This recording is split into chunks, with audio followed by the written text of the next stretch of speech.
Andito na naman tayo sa Osaka mga kaibigan. Ibig sabihin meron naman tayong nabiling sasakyan na ibebenta natin sa inyo. Ito, Hyundai Accent Turbo Diesel na hatchback. So ito yung isa sa mga paboritong hatchback. Bakit po? Ito yung napakatipid, napakatulin. Talaga namang malamig ang aircon. Masarap gamitin talaga itong hatchback na ito. So naka 17 inch na Rota Mags. Tapos naka disc brake na ito, yung harap at likod. Yung iba kasing Accent, yung hindi hatchback brake drum lang yung likod.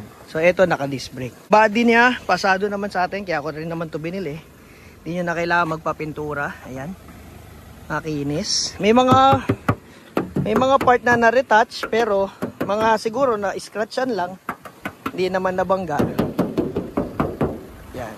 Lamang naman yung kanyang original paint. Ayan. Nakinis pa.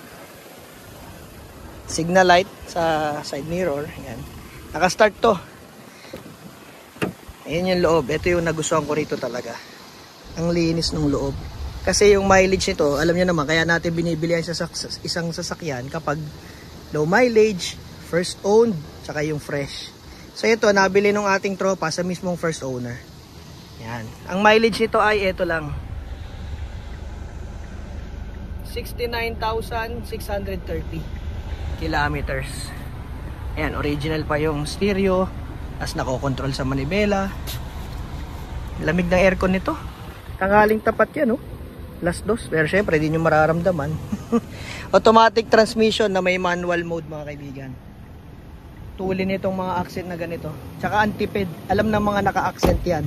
Kahit yung hatch, kahit yung may puwet, yung sedan, parehas masarap gamitin. May mga ganito pa, oh.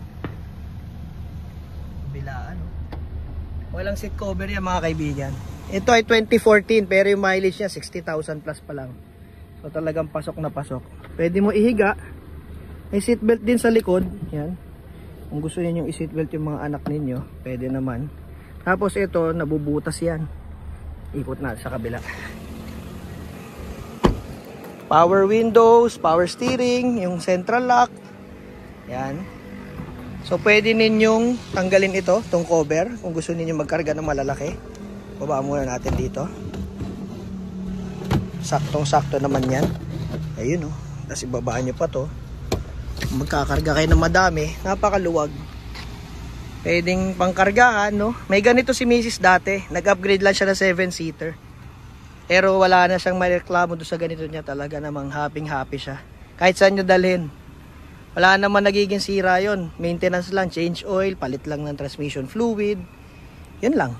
Wala naman naging major na sira. Hindi rin naman kasi ito sirain yung mga ganitong model. Ang maganda rito, pan daily, pamasok. Tsaka pa morma, okay din. Kasi nga, tipid Panglagay mo lang sa pang setup mo yung matitipid mong budget. So ayan, Rota Mags na size 17. Power windows yan. Gumagana naman lahat yan. Side mirror. Ang ganda na upuan, lalo na yung drivers ito. Ang linis pa. Buksan natin yung engine. Ang engine nito 1.6 lang siya na turbo diesel. Talagang wala ka nang itatanong sa tipid at tulin nito, mga kaibigan. CRDI. Ayan. For sure, papalakasin na naman ng iPhone yung lagitik ng makina. Pero sa personal, maririnig nyo, napakatahimik. So, syempre, na-PMS na rin natin yan. Bago na yung mga fluid. Sa brakes, wala tayong poproblemahin. Sa handbrake, lahat.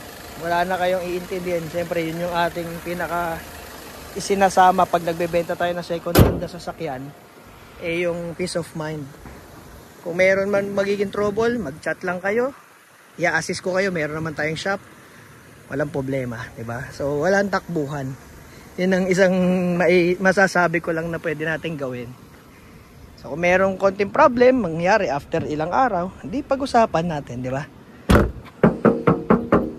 Yan, complete pa yung mga emblem. Rear wiper. So, sa body, wala na kayong intindihin. Hindi na kayo magpapapintura. Nakarehistro pa siya. Malamig ang aircon. Ang gulong, medyo makapal pa rin naman. Di pa kayo kailangan bumili. Hindi na rin kailangan pormahan dahil maporma na siya. So yung papintura kasi mahal din yun no? Kaya maganda yung mabibili natin, makinis na. Sa papel wala tayong intindihan, galing sa first owner to. So yun lang mga kaibigan. Ready na ito. Kung gusto niyo malaman yung details, pictures, makita ninyo, visit kayo sa bagong page natin, EasyWorks Car Exchange. Doon nyo naalamin yung price, yung mga pictures, mga details, at yung number. Lagay ko na rin sa comment section yung kukontakin ninyo kung gusto ninyo. Thank you po.